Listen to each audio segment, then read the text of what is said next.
I'm okay. I'm fine. Kincana. Kincana. Teng neng neng neng neng. Ku menahan rasa sakit. Rasa sakit. Few moments later.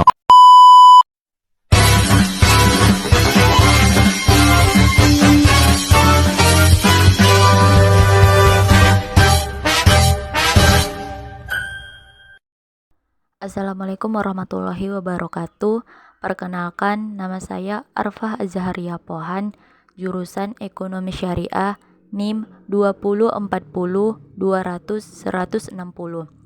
Di sini saya akan menjelaskan mengenai ekonomi pembangunan Islam, yang dimana ekonomi pembangunan Islam ini merupakan salah satu tugas akhir semester saya. Adapun beberapa materi yang berkaitan dengan ekonomi pembangunan Islam yang akan saya jelaskan yaitu: pertama, pembangunan ekonomi dalam perspektif Islam. 2. Pembangunan ekonomi secara maqasid syariah. 3. Indikator dan alat ukur pembangunan Islam. 4. Alat ukur kemiskinan dalam Islam. 5. Atau yang terakhir yaitu sumber-sumber pembiayaan bagi pembangunan.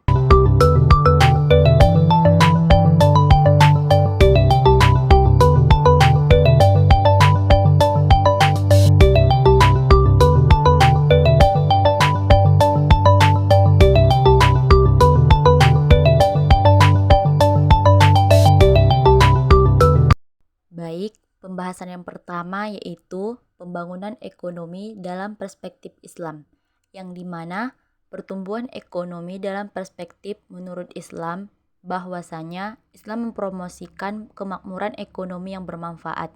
Misalnya, jika barang diproduksi yang terbukti memiliki dampak negatif pada suatu faktor dan membahayakan orang, peningkatan faktor tersebut tidak diperhitungkan. Pertumbuhan ekonomi adalah perkembangan jangka panjang dari kapasitas suatu negara untuk menciptakan berbagai produk dan layanan bagi warganya. Pembangunan ekonomi biasanya mengacu pada pertumbuhan ekonomi di negara-negara berkembang. Menurut beberapa ekonom atau Economic Development Change Growth. Dengan kata lain, para ekonom menafsirkan konsep pembangunan ekonomi dengan menitik beratkan pada modernisasi kegiatan ekonomi seperti menyesuaikan struktural sektor pertanian tradisional, percepatan pertumbuhan ekonomi, dan distribusi pendapatan, di samping pengembangan pertumbuhan ekonomi pendapatan nasional real. Tingginya pertumbuhan ekonomi hanyalah salah satu indikator keberhasilan suatu bangsa. Dalam pembangunan yang lainnya ada pada kualitas sumber daya manusia itu sendiri. Dengan mengatasi masalah ketidaksetaraan, kemiskinan, dan pengangguran, ekonomi pembangunan berusaha untuk meningkatkan standar hidup individu yang tinggal di negara berkembang. B. Bentuk ekonomi yang islami. Jadi, bentuk ekonomi yang islami ini yaitu banyak prinsip fundamental ekonomi barat, termasuk kapitalisme dan sosialisme. Secara historis telah dipengaruhi oleh ekonomi Islam. Perbedaan utama adalah bahwa ekonomi Islam lebih berfokus pada bagaimana individu berperilaku sesuai dengan prinsip, etika, dan nilai-nilai mereka. Oleh karena itu, seorang muslim yang berakal harus memperhatikan baik penuhan spiritualnya maupun kepuasan materialnya. Sistem ekonomi Islam diciptakan agar umat Islam bisa lebih tetap melakukan kegiatan ekonomi dengan baik dan benar, dan terhindar dari semua sifat yang buruk seperti riba, zalim, ihtikar, haram, dan masih banyak lagi. Semuanya dijelaskan dan diatur secara terperinci dalam sistem ekonomi Islam. C. Konsep pembangunan ekonomi. Jadi, pembangunan ekonomi adalah proses yang memberikan masyarakat lebih banyak kekuatan atas ekonomi untuk meningkatkan standar hidup mereka.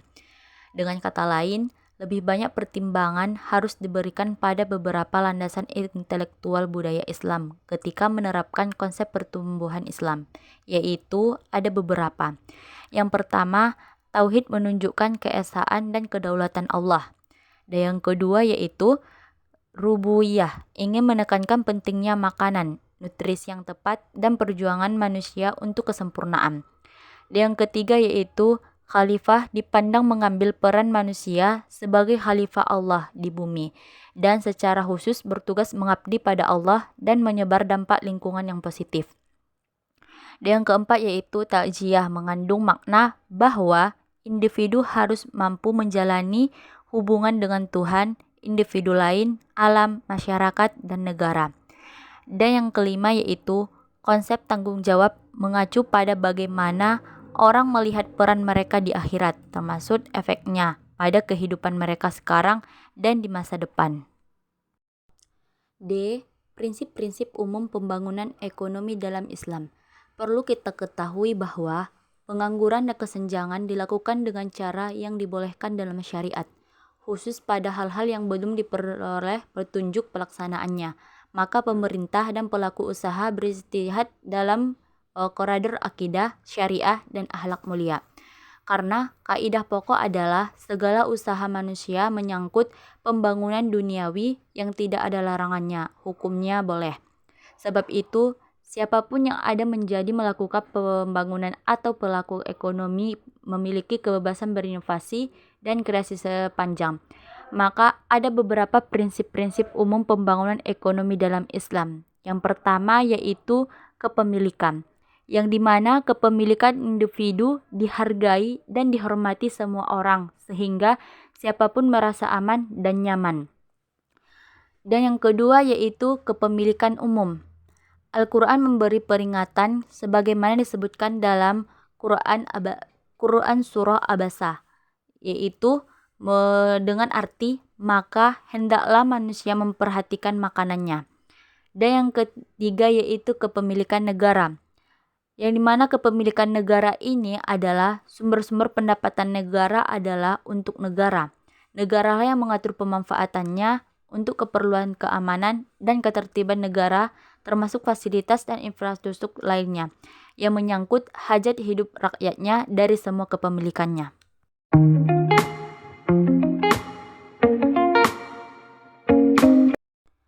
Untuk materi yang kedua yaitu mengenai pembangunan ekonomi secara makosid syariah. Jadi, salah satu dari tujuan pembangunan ekonomi dalam perspektif ekonomi Islam adalah terciptanya keadilan distribusi, yang berarti tercapainya minimal dalam pembangunan adalah terpenuhinya hak dasar kebutuhan ekonomi individu masyarakat sebagai jaminan pemeliharaan makosid syariah, yang terdiri dari 5 maslahat pokok berupa kemaslahatan agama, jiwa, akal, keturunan, dan harta manusia sebagai hak setiap individu. B. Indikator pembangunan ekonomi secara makosid syariah. Yang pertama yaitu pemeliharaan agama, yaitu menjaga iman dan akidah, melaksanakan ibadah dengan tentram, zakat, puasa, dan haji. Yang kedua yaitu pemeliharaan jiwa dan akal, maksudnya yaitu kebutuhan dan pemeliharaan jiwa dan akal meliputi makanan dan minum, berpakaian, dan bertempat tinggal atau kebutuhan akan rumah. Yang ketiga yaitu pemeliharaan keturunan dan harta, yang dimana harta adalah amanah yang harus dikembangkan secara terencana untuk tujuan menghilangkan kemiskinan, memenuhi kebutuhan dasar setiap individu.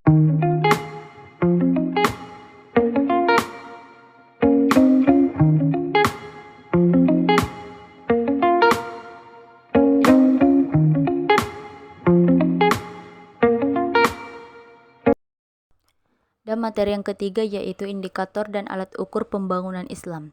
Jadi, ekonomi Islam adalah cabang ilmu ekonomi yang berlandaskan pada prinsip-prinsip syariah Islam. Prinsip-prinsip ini meliputi larangan riba, gharar, maisir, dan spekulasi. B. Indikator pembangunan konvensional. Pendapatan per kapita ialah salah satu indikator yang paling sering dipergunakan sebagai tolak ukur kemakmuran dan kesejahteraan ekonomi penduduk suatu negara. Jadi, indikator pembangunan konvensional yaitu merupakan salah satunya itu pendapatan per kapita.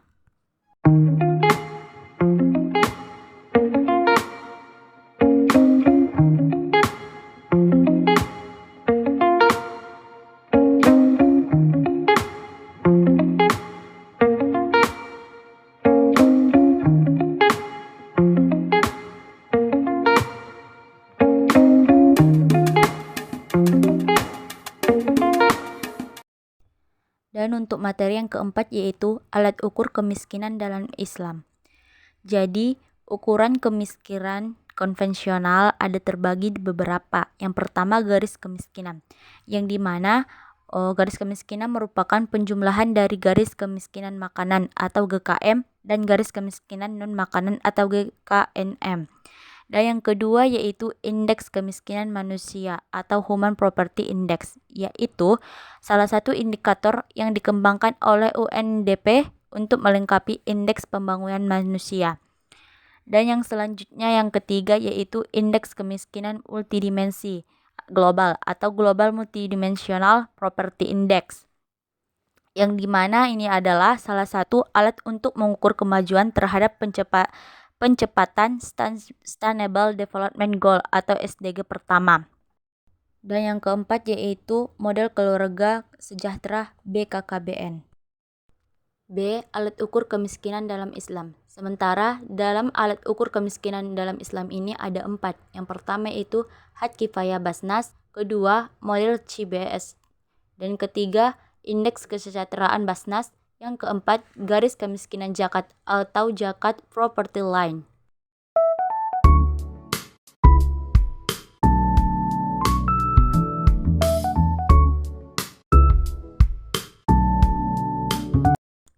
Dan untuk materi yang terakhir yaitu sumber-sumber pembiayaan syariah bagi pembangunan.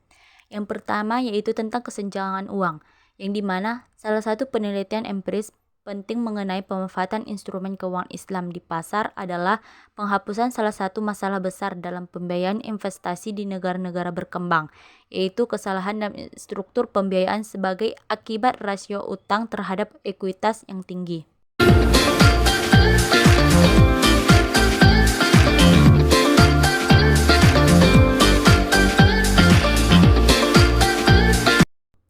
D. Alternatif sumber pembiayaan dalam Islam, yang dimana perkembangan ekonomi Islam mendorong sumber pembiayaan ikut mengalami perubahan. Salah satu yang mengalami perkembangan pesat adalah wakaf. Karena sifat wakaf yang fleksibel, wakaf dapat dibedakan berdasarkan jangka waktu. Pertama, wakaf uang abadi, yaitu wakaf yang diberikan bersifat selamanya atau permanen. Yang kedua yaitu wakaf temporer, yaitu wakaf yang diberikan bersifat tidak permanen dan memiliki durasi tertentu. Berdasarkan hal tersebut, yang dinilai sebagai wakafnya adalah nilai produktivitas dari tanah wakaf dengan jangka waktu tertentu atau sementara. Peran lembaga keuangan dalam pembiayaan pembangunan. Ada beberapa. Yang pertama yaitu melancarkan pertukaran produk barang dan jasa. Yang kedua yaitu menghimpun dana dari sektor lembaga. Yang ketiga yaitu memberikan analisis dan informasi ekonomi. Yang keempat, bagi lembaga keuangan, analisis dan informasi ekonomi berguna untuk keselamatan dana. Yang kelima yaitu memberikan jaminan dalam arti bahwa lembaga keuangan mampu memberikan jaminan hukum dan moral. Yang terakhir yaitu menciptakan dan memberikan likuiditas.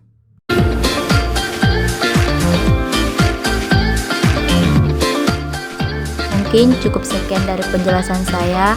Kurang dan janggalnya saya mohon maaf. Semoga bermanfaat. Sukses selalu.